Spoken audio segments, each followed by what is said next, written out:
You are now watching your mans in them live. You are now rocking with your mans in them. Call that number.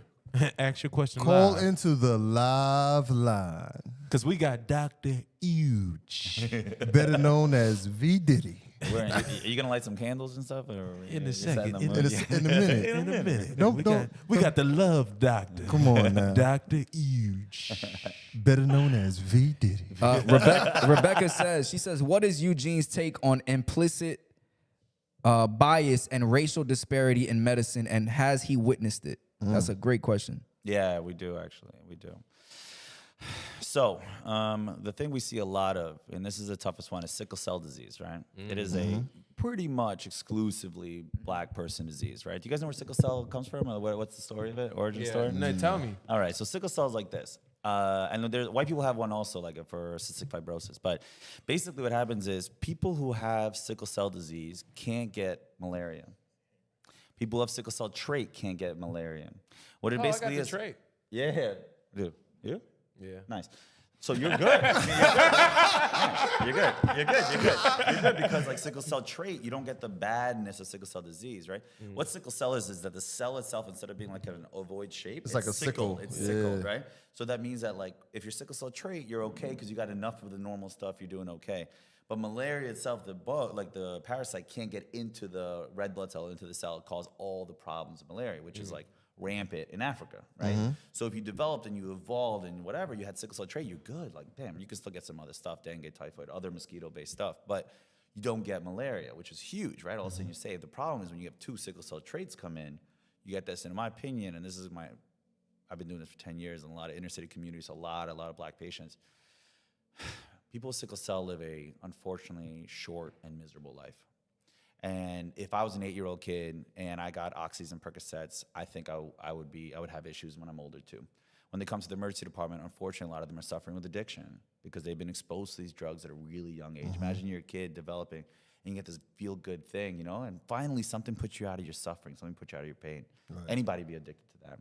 And so there's that implicit bias and racial disparity because like, oh, another eye roll, another sickler. And I'm like, yo, and my point of empathy to my staff and to my residents is, how often do you see an old sickler? Sickler is like a term we use for sickle cell disease. How often do you see an old sickler? You don't. You don't.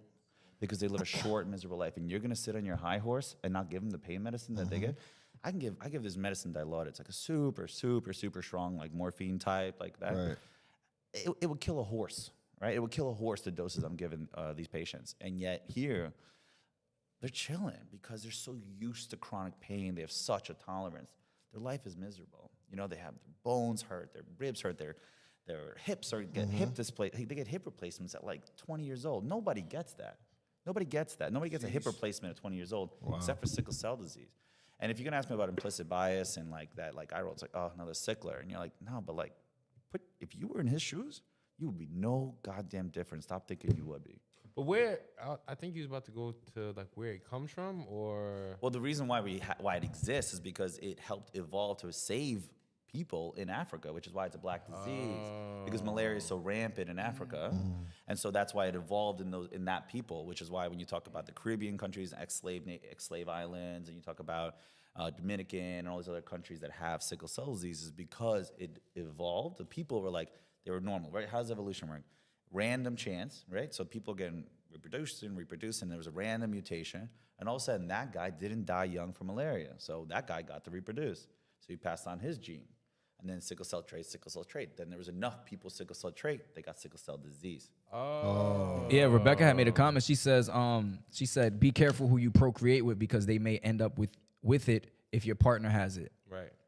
So white people have it too. We have cystic fibrosis. We don't have sickle cell. We have another one. It's like similar idea because white people in Northern Europe got wiped out by cholera. You die from cholera via severe diarrhea. Actually, you die from dehydration. Most common cause of death in the world, actually.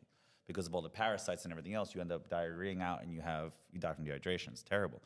And so what happens with cholera is that you die from dehydration. So these people got a mutation, cystic fibrosis trait, CFTR, whatever, and then it was a half mutation. So they released half the amount of water, so they didn't get the die from diarrhea thing. But if you have both, all your secretions are too dry. So you die from like the fluid in your lungs that's normal, the fluid in your pancreas that's normal, all this other stuff. So that's like a survival thing.